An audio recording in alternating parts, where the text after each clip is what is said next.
मेरे तो पिता, गुरु, भाई जो भी है सब कुछ आप हैं। आप आज्ञा दे दो, बस मैं मरना चाहती हूँ।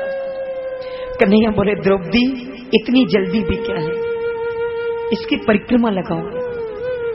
द्रौपदी बोली परिक्रमा तो मैं जानती नहीं। कन्हैया बोले जानने की जरूरत नहीं है, बस मानने की जरूरत है। आगे आगे मैं चल रहा हूं, पीछे पीछे आ जा। आगे आगे मेरे कन्हैया चलने लगे, पीछे पीछे द्रौपदी चलने लगी। कुछ दूरी पर चलकर कन्हैया रुक गए। द्रौपदी ने पूछा कन्हैया क्यों रुके हो? कृष्ण बोले देवी जो तेरे पांव हैं इनमें जूतियां हैं, पंगर की हैं। जब तुम चलती हो तो छम छम बजती हैं, ये जूती उतारो। द्रौपदी बोली कन्हैया आप जानते हैं ना रथों की कैसे कील कांटे पड़े हुए हैं, मेरे पांव में चुभ गए तो? कन्हैया बोले मैं भी तो नंगे पांव चल रहा हूं, उतार जल्दी, रात्रि का समय है। जब मुझे नहीं चुभ रहे तो तुझे कैसे चुभेंगे? जैसे ही द्रौपदी ने जूती उतारी, मेरे कन्हैया झुके और जूतियों को उठाया, पीतांबर में लपेटा, अपने हृदय से लगा लिया। द्रौपदी हाथ जोड़कर खड़ी हो गई। द्वारकानाथ आप तो मेरे प्रभु, मेरे आराध्य, मेरे इष्ट हो। आप तो मेरे पतियों के भी पूजनीय हो। आप मेरी जूती, मेरी पंगड़ियों को उठा रहे हो, वो मुझे अपराध लगेगा। कृष्ण बोले द्रौपदी तेरी जैसी पतिव्रता सती साध्वी की चरण पादुका इस वर्ष करने का सौभाग्य तो बड़े भाग्य से मिलता है। पीतांबर में लपेटा, कांख में छुपा लिया। आगे चले, फिर रुके। द्रौपदी ने पूछा अब क्यों रुके हो?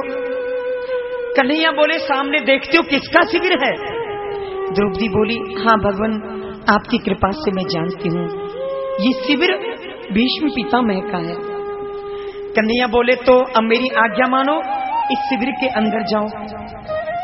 द्रौपदी ने हाथ जोड़ दिए, प्रभु आप कैसे आज्ञा कर रहे हो? द्वारकानाथ जिन्होंने मेरे पतियों को मारने का संकल्प लिया है, प्रण किया है, हमारा जो विरोधी हो उसको मैं प्रणाम करूं? नहीं माधव प्रणाम नहीं करूंगी। कन्हैया बोले द्रौपदी अभिवादन शीलस, अगर मार्ग में कोई महापुरुष मिल जाए, बड़ा मिल जाए, उसका अभिवादन करना चाहिए। अभिवादन करने में हानि नहीं है। आयुर्विद्या यशोवलम, आयु विद्या यश की प्राप्ति होती है। जाओ शिविर के अंदर जाओ और प्रणाम करो।